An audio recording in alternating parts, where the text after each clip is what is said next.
Estamos grabando. Bien, entonces, lo que estábamos viendo era la cuestión esta de cómo pasamos de, cómo fue esa transición del feudalismo al capitalismo. Vimos la parte económica, social, y acá sí, fíjate, Delia, que esto que vos estabas planteando, ¿sí? Comienza a surgir esta clase social que, como lo planteaba en la parte económica, este patrón, esta persona que decide crear su primera empresa, en donde dice, yo puedo contratar al artesano, le pago un sueldo, y que me haga, y que le enseñe a otras personas, y en vez de hacer una bota por día, 2 botas, hago 50 botas, 100 botas. Y entonces va a empezar a tener más dinero, va a ir fortaleciendo su capacidad económica, y acá va a surgir este capitalismo y va a surgir esta clase social que se llama burguesía.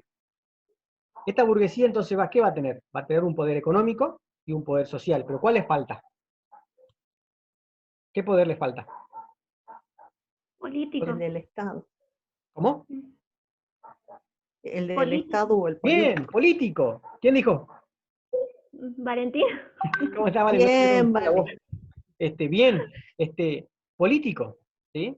Y justamente este político el que después de lejos va a mirar y va a decir, yo ese poder lo quiero. ¿Cómo puedo hacer para tenerlo? Y ahí es donde va a empezar a discutirle al sistema que estaba, al sistema que imperaba, que era el absolutismo, y va a decir, no puede el rey tener todo el poder. Y va a intentar que se lo comparta. Y ahí es donde van a surgir, con el tiempo obviamente, distintas instituciones en donde quienes van a ocupar esos lugares de poder son los burgueses. ¿Sí? Punto. Ahora, en la cuestión social, cerrando, antes el poder lo tenía el señor feudal. El señor feudal estaba sobre el vasallo.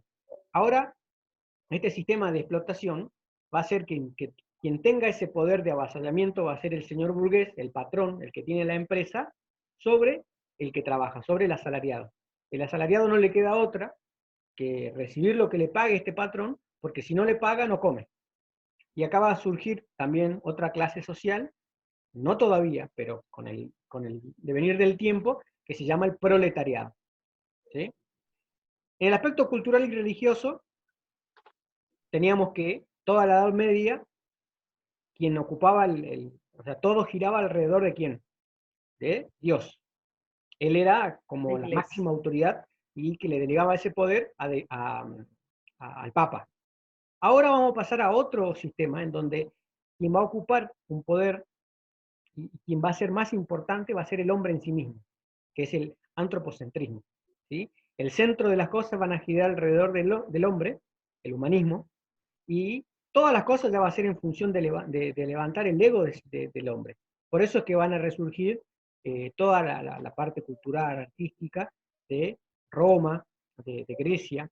¿Sí? Fíjense cómo el hecho de la cerámica, o sea, las esculturas, cómo ensalzan la figura del hombre, la figura de la mujer, y dejan de darle tanta importancia a esa relación que tenían para con Dios. En el aspecto político, y acá donde yo quiero que presten atención, ¿sí? Así que enciendan todas las luces, los señores feudales van a entrar en decadencia, que es lo que yo le planteaba hace rato, van a ir perdiendo poder. Y este poder que van perdiendo va a ir consolidando el poder de los monarcas. Así como los señores feudales dejan de tener tanto poder, sí los monarcas comienzan a concentrar más poder. Este proceso de centralización del poder va a conducir a lo que yo le decía, el absolutismo, o los estados absolutistas. O sea que la totalidad del poder va a estar concentrado en el monarca. Entonces, a fin de la Edad Moderna, entra en crisis dando paso al sistema político liberal. Bueno, esto, fíjense, del absolutismo vamos a pasar al liberalismo, o sea que sería el fin del Estado moderno y el inicio del Estado contemporáneo, de la edad contemporánea. La burguesía va a alcanzar su mayor poder, fíjense dónde, no en la Edad Moderna todavía, sino en la edad contemporánea con el surgimiento de los estados liberales, que sería a partir de las revoluciones burguesa, francesa en adelante, inglesa, estadounidense, norteamericana, en parte, así en parte, y más con la Revolución Francesa y con con las demás revoluciones que se van a ir dando en en las distintas monarquías, con la creación de los estados constitucionales, ¿sí? Alemania, España, Francia, eh, qué sé yo, Holanda y así, todos los estados.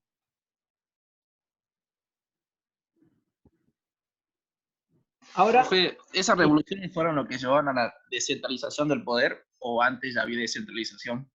¿cómo? De nuevo, Si esas revoluciones fueron lo que llevaron a la descentralización del poder o antes ya había descentralización. la centralización se da en el absolutismo, ¿sí? Claro, pero o sea, digo, si esas revoluciones llevan a la descentralización. Y es una descentralización mediana, digamos, ¿sí? No es total. Fíjense, la primera descentralización, o problemas de centralización y descentralización, se va a dar en Norteamérica, ¿sí? Hago una síntesis, pero ya vamos a verlo. De hecho, ustedes leyeron El Federalista. ¿Quién leyó El Federalista? Yo le mandé ese artículo. ¿Alguien lo leyó? Sí lo A leí, mí no me profe, llegó, profe. pero Parece que no tenía todavía cargado mi email. Ah, bien, ahora te lo reenvío. Bueno, ahí en El Federalista se plantea esta cuestión, que yo algo había comentado la clase anterior, que tiene que ver con, había muchos estados, ¿sí? Independientes como provincias acá, que tenían su propio poder, el estado de Virginia, de Nueva York, y de Chicago, y así distintos estados. Cada estado tenía su poder, y forman los Estados Unidos, se unen como estados, el sur y el norte, y deciden romper los lazos con Inglaterra. Cuando rompen los lazos con Inglaterra, la pregunta es, bueno, ¿y ahora quién va a tomarla? Y entran en guerra. El problema que se da era que no tenían un poder centralizado, no tenían un poder, no tenían una persona o una institución que decida por todos los estados. Y es Algo ahí así donde como surge la primera constitución. exactamente, la primera constitución no determinaba quién tenía el poder centralizado, porque al estar tan descentralizado, o sea, al tener tanto poder los estados, era como que cada estado hacía lo que quería.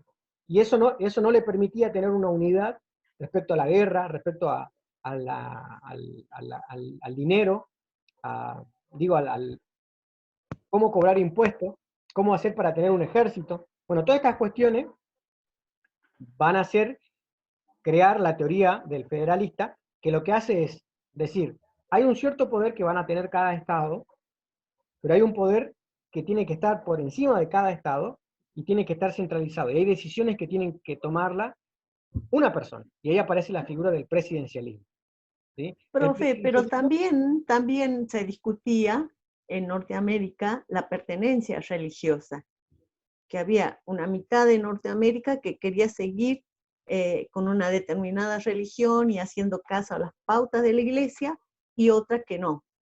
También ayudó eso a que aparecieran estas constituciones, ¿no? sí, pero esas son las instituciones de cada estado. Yo te hablo de la institución, perdón, de la constitución, de la de Virginia, Sí, que profe. surge en 1776, y que después Sí. tiene que reformarse para crear esta figura del presidente.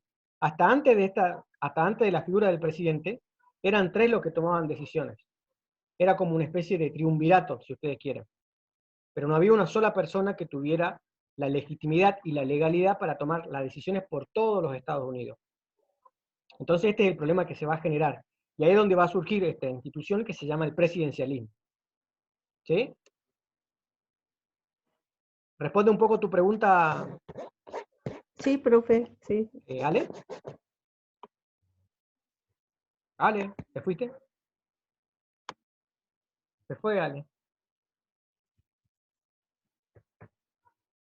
No, profe, sí lo escucho. Ah, bueno. Deja de comer. Bueno, el sistema enfrenta, ¿qué es el capitalismo? ¿Sí? Vamos a entrar a lo que es el capitalismo. El capitalismo es un sistema socioeconómico, también podríamos decir político, o va a ser político con lo que sería el Estado liberal, que se caracteriza por la búsqueda de ganancias y la acumulación de las mismas se fundamenta en la propiedad privada de los medios de producción. O sea, este patrón, que es dueño de su empresa, comienza a tener la capacidad de producir, de invertir y de crear otras empresas, y esto le va dando mayores dádivas, mayores ganancias. Principalmente lo que busca es la libre competencia, o sea, que nadie, que cualquiera, que la oferta y la demanda por sí misma puedan alcanzar el precio según lo que se denomina la mano invisible del mercado, digamos, y que en algún momento va a encontrar un equilibrio. Libertad de trabajo. Este sistema enfrenta a la burguesía, también llamado patronio capitalista, propietario de los medios de producción, y los obreros, trabajadores que venden su fuerza de trabajo para explotar los medios de producción y por la cual reciben un salario. Este capitalismo, este surgimiento del capitalismo, va a traer va a interpelar a quienes ven en este sistema injusticia, y va a surgir lo que se denomina el marxismo, pero antes del marxismo el socialismo. ¿Sí? La transición se va a realizar en dos etapas. Durante la Edad Moderna, desde el siglo XV hasta mediados del siglo XVIII, se irá produciendo un lento crecimiento económico impulsado por la burguesía. Esto es lo que vos decías, Delia. Este grupo irá transformando la sociedad, las formas políticas y la cultura en función de sus intereses. Y desde finales del siglo XVIII hasta mediados del siglo XIX, ahí sí va a tener un poder, no solamente va a ser un poder económico y social, sino principalmente político, porque este proceso se acelera dando lugar a la llamada doble revolución, la revolución industrial y las revoluciones burguesas. Estas revoluciones burguesas son las que van a determinar creando los estados-naciones, las estados-naciones como hoy conocemos. Y van a pasar esos estados-naciones en algún momento o sea, con el devenir de la historia, a lo que sería la Primera Guerra Mundial.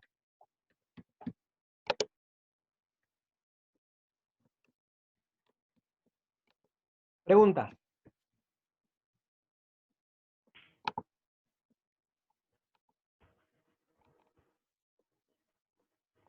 Profe, el capitalismo, pero surge por el exceso de producción y por la necesidad de abrir mayores capitales, aunque también, como no manifiesto, pero sí se ve, se deja entrever la necesidad de acumular ganancia y poder.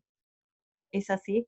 Claro, principalmente por la acumulación de ganancias. O sea, los primeros patrones no se dieron cuenta que, que esta idea de manufacturar, de crear productos, iba a terminar acrecentando sus ganancias. Ellos tuvieron la idea de empezar a producir y empezar a crear las primeras fábricas, y entre medio, o sea, atraviesa el hecho de que surge la revolución industrial, y esta revolución industrial crea las primeras máquinas, y todo esto va a hacer que la producción crezca de una manera desmedida.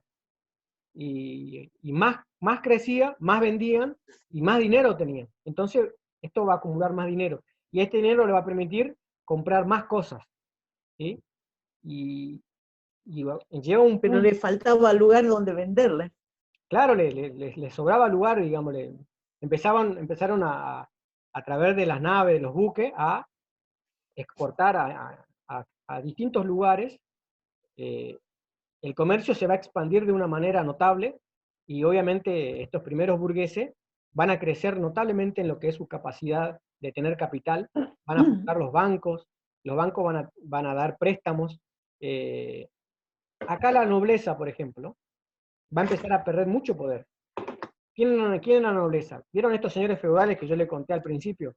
Estos señores feudales tenían el título de conde, pero este título no le daba de comer. ¿Quién le daba de comer? Los señores los vasallos. Los vasallos se van, porque se van a la fábrica, pierden su capacidad de quien los alimente, y se quedaban con grandes mansiones, los castillos, con grandes títulos, pero no tenían para comer.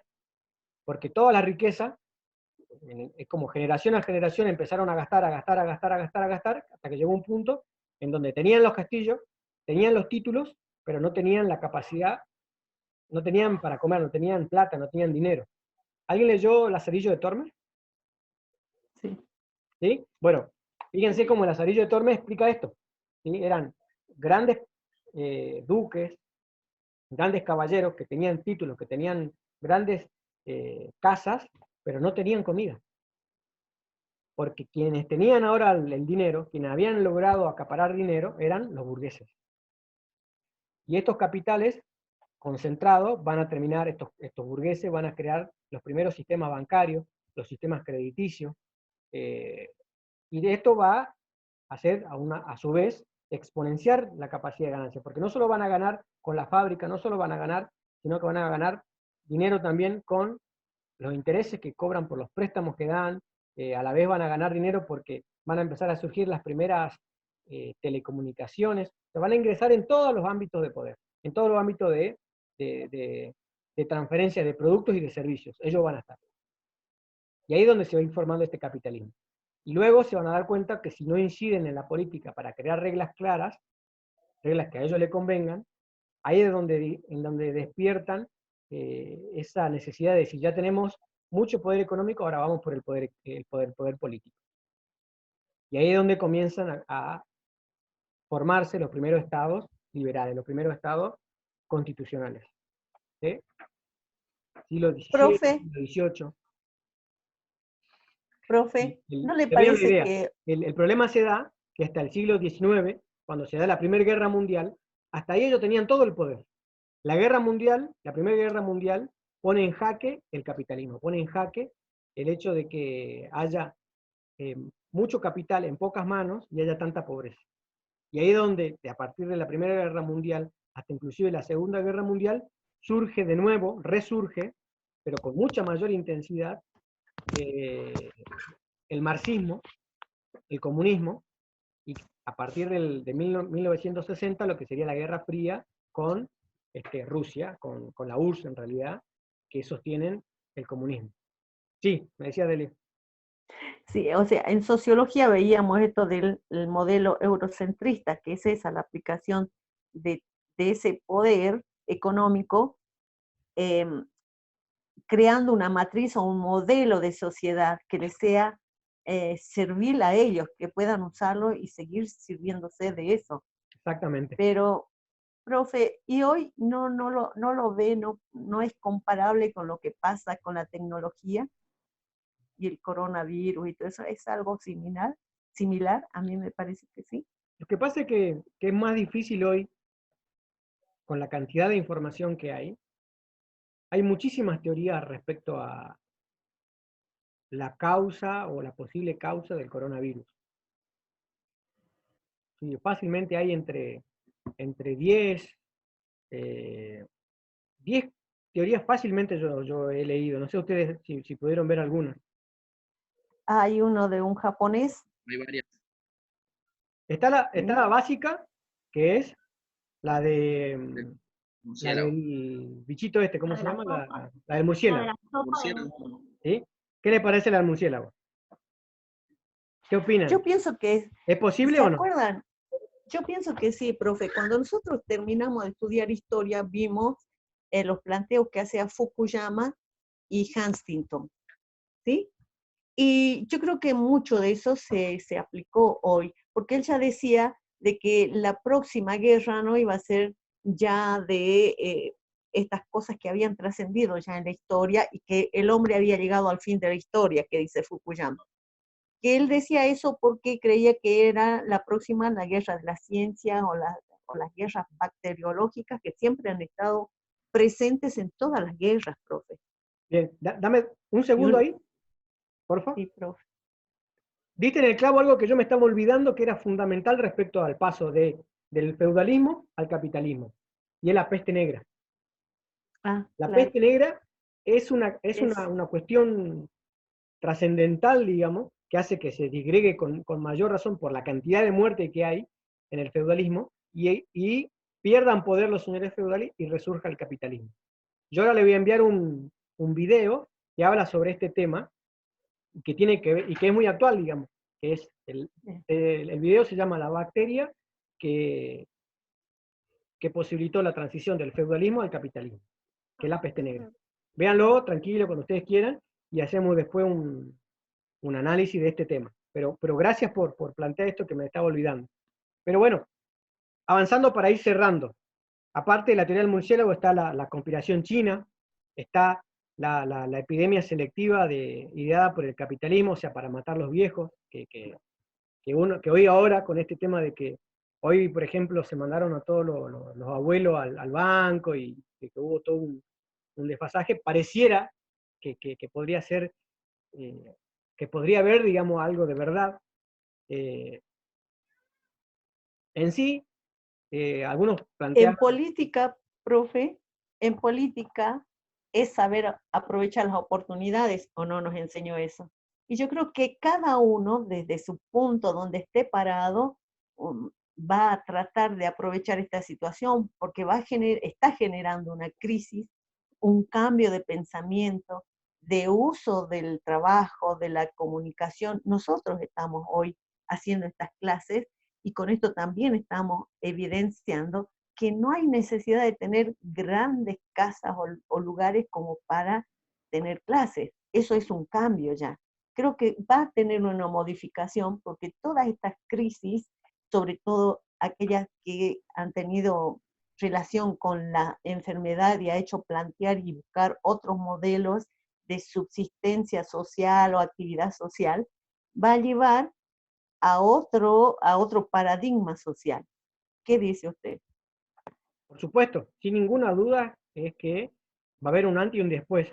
Por eso justamente encontré este video en donde plantea que hace un antes y un después la peste negra, y me parece que es muy actual porque así como la peste negra en su tiempo hizo un antes y un después, el paso del feudalismo al capitalismo, me parece que el coronavirus va a ser un antes y un después en esta época, tanto en lo económico, tanto en lo político, como en lo social, y de hecho también así lo planteaba yo en la primera clase.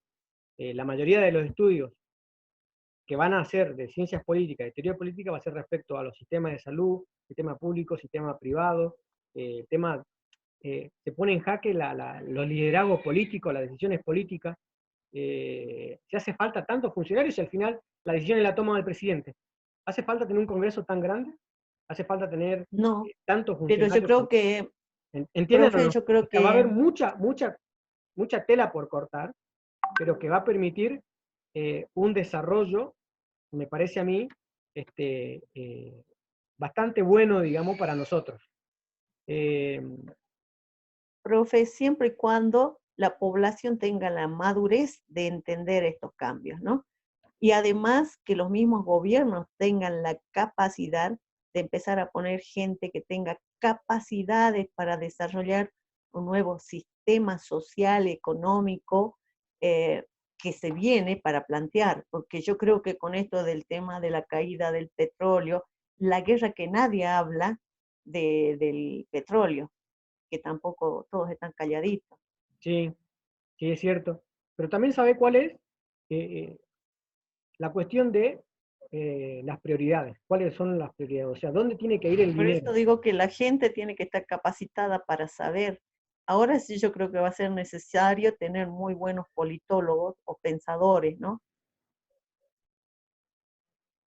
Y va a dar porque va a haber, como hay mucha información, lo que tenemos que tener es la capacidad para hacer buenos recortes y para saber qué sí es verdad y qué es cuento, porque hay muchas cosas que parecieran que son cuentos, Mm. que, que no hay tanto argumento, ¿sí? Entonces nosotros lo que tenemos que tener es esa capacidad de poder recortar y saber lo que es verdad, lo que, lo que realmente sirve para la ciencia y para hacer teoría, y lo que no, dejarlo, digamos, lo que es pura doxa, pura opinión, o sea, tener esa capacidad, porque si no, la información es demasiada y no tiene la capacidad de ser ciencia. Y eso es lo que nosotros tenemos que hacer. Tomar los hechos reales, sacarlos de la realidad y transformarlos en ciencia, transformarlos en teoría, transformarlos en conceptos, en discusión y en crítica, pero desde la fase argumentativa que nos permita a nosotros poder discutir aquellas cuestiones que no están bien y poder construir nuevos modelos que nos permitan poder crear una sociedad mejor. Yo creo que ese es el fin de todo esto. Profe, sale un cartelito ya de agotamiento de tiempo, ¿no? Así que se cortan seguido. Ah, bueno, entonces cerramos acá, ¿les parece? Bien, profe. Muy Yo linda la clase, profe. creo que estuvo mejor esta, ¿no? Así con... Hermosa. ¿Qué dicen, chicos? Parece como que yo me siento que hay un ida y Sí. vuelta, porque en el otro Ah, me siento sí, hay más... más conexión. Ah, también. O Así que, sea, usted habla y nosotros le podemos responder más rápido que escribir. sí, tal cual, tal cual. Bueno, veremos cómo vamos haciendo. De última, haremos una parte en un formato, otra parte en el otro. También depende del tiempo de ustedes. Yo no tengo problema en dar una partecita en uno para que quede registrado para la universidad y otra parte lo damos acá como una especie de debate para que nos quede para nosotros y- y para que sea entendible, para que yo lo pueda escuchar. No Está tengo ningún bueno, problema. profe. ¿Sí? Ustedes también díganme, me escriben y me dicen sus opiniones y yo los tengo en cuenta. Para mí sí, ya le digo. Está re Buenísimo. bueno. Estamos, chicos. Nos hablamos. Gracias, profe. No, gracias a Besos. ustedes. Disfrute de su hijita. Chao. Chau, chau.